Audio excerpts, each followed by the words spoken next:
So my own view is that the worship of the Judeo God may very well have inspired Moses to write out 10 commandments, as opposed to the Judeo God dictating them directly to Moses, which most people assume. After all, Moses had to keep tens of thousands of Israelites in order, with no land of their own and no place to live apart from tents. But in view of the pattern of exaggerations which is repeated over and over in the Bible, with every story and incident which is written, and the fact that all the stories were written hundreds of years after they had happened, I suspect that these commandments were not given as Exodus or Deuteronomy say they were. I've also not mentioned these verses, which are also in the middle of the 10 commandments, and also tip the scales further to human origin. Firstly, the earth wasn't made in 6 days, nor would God support this theory, having spent approximately 5 billion years making it, not to mention how long it took him to create the universe before that, if indeed it was created. For all we know, the universe may have been there forever and things just got moved around instead of created. Nobody knows. Secondly, the creation story of Genesis was made to fit 6 days, because the person writing the story, hundreds of years after the event, if the event even took place as an event, was most likely from the ancient tribe of the Israelites, now known as the Jews, and bound and brought up with the Sabbath day law. So making the Sabbath day part of the story was the obvious thing to do at the time. Not so obvious now, as it shows the human origin of both stories. And lastly, the person writing Exodus, if he was different to the person writing the Genesis creation, he or she was obviously anxious to make a link with the creation. However, what the writer thought was a strength actually became a weakness in the text. But there is a basic flaw in my argument which you may have noticed. If you're going to assume that the Old Testament stories are not quite what they say they are, then you have to apply that principle to all stories and incidents, which means that we have to apply it to the murder of the 3,000 people in Exodus 32. If you've been paying attention, then you should have noticed that so far I've interpreted these verses literally, which is not really being fair or consistent. So let's examine them a bit closer and see what we find. From Exodus 20 to Exodus 32 there are 12 chapters in terms of what happens in the Old Testament generally, and compared with other sets of 12 chapters, quite a lot could have happened and hundreds of years could have passed. But this is not so here. In Exodus 20, God gives the 10 commandments, or so it seems. In chapter 32, Moses has finished his 40 days and 40 nights in the mountains and returns to the Israelites, who are camped in the valley below, with the stone tablets in his hands. But what has happened in between?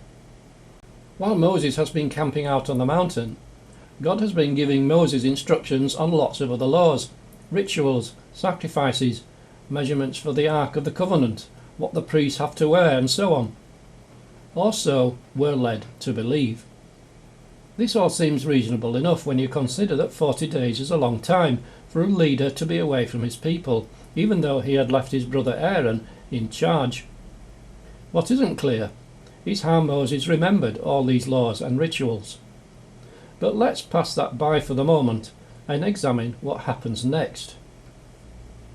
All is not well in the camp of the Israelites.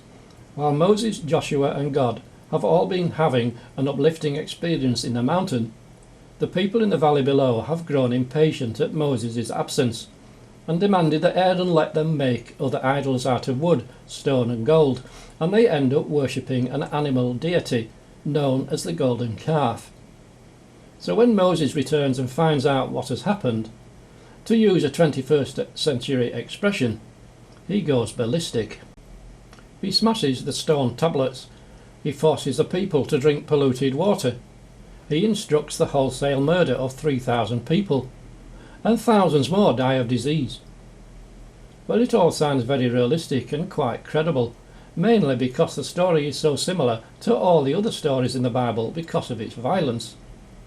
but don't be so sure, and don't take it too literally. If you travel forward in time about 3,000 years, you will discover that a similar thing happened with Jesus. He follows Moses' example and spends 40 days and nights in the desert.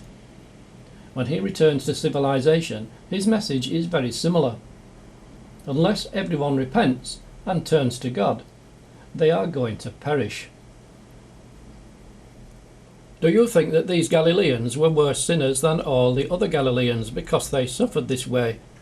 I tell you no. But unless you repent, you too will all perish. Now go forward another 2,000 years to the present day, and you will see a similar pattern. Jesus has disappeared into heaven. God doesn't exist. Well, apparently so. And the majority of the human race are following their own way, worshipping many different deities, which have no connection with the Judeo-Christian deity. Or they are simply working themselves into an early grave, following the idols of money, greed, power, leisure, materialism, fame, and whatever else they happen to fancy to pass the time. So, after 4 videos about the Ten Commandments and lots of evidence that it's very unlikely that the Judeo-Christian God had anything to do with them, it turns out that the story in its entirety could very well be a prophecy. Judging from the way that the rest of the Bible is written, where it disguises its true meanings with parables and metaphors, we shouldn't be too surprised. It also shows the dangers of taking a story at its face value and adopting one of the 2 extreme views previously mentioned, either rejecting the story because of its contradictions or accepting it as being literally true. And what are the implications if we do accept that it is a prophecy? Well, you probably don't need reminding that the Bible prophecies are not usually about love, peace and goodwill to all men. The camp of the Israelites probably numbered in the tens of thousands, and they were struck by what can only be described as a terrorist atrocity. The deaths were sudden and came from members of their own families. Many more died from disease and from drinking water which was polluted from the remains of the idols that they had started to worship. Now it takes only a very little stretch of the imagination to put all that into the context of today, particularly when you mention the word terrorism. Consider, for example, the polluted water, and that it was polluted by the dust and the ashes of the idols. How up to date is that? Are we today being poisoned by drinking the pollution of our 21st century idols of materialism, greed, money, technology and everything else which we spend our time with? Well, only you can decide that. But if global warming continues, the sea levels rise, and the climate changes where hardly any rain falls, then we are all in big trouble, and we may indeed end up having to drink polluted water in a literal sense. Or our grandchildren and great-grandchildren. Strange. That sounds familiar in some way.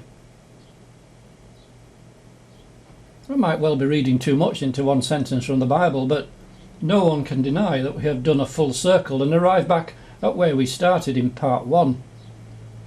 The same verse which I criticise as being out of place may well be part of the prophecy of the end times.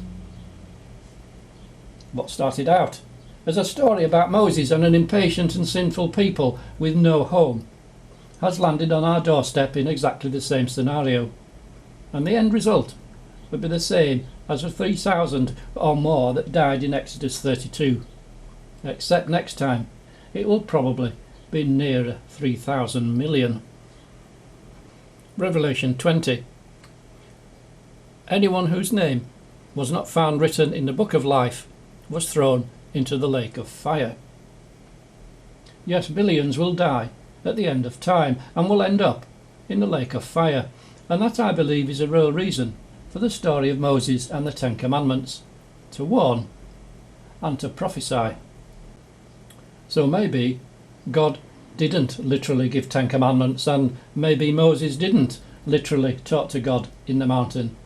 Maybe the Israelites didn't make a golden calf, and maybe Moses didn't literally order the slaughter of 3,000 of his own people, and maybe thousands more didn't die from disease.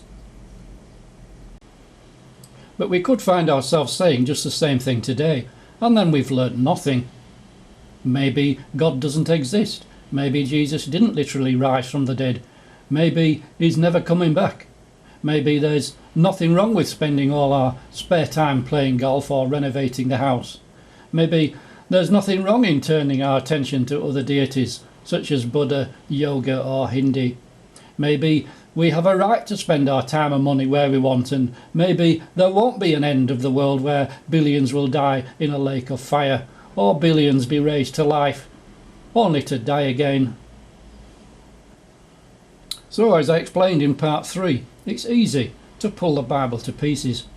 What is difficult is making the effort to find some meaning in it all. And what is difficult in this prophecy is putting yourself in the same position as the Israelites as they waited impatiently for their leader to return. They decided that he was gone for good.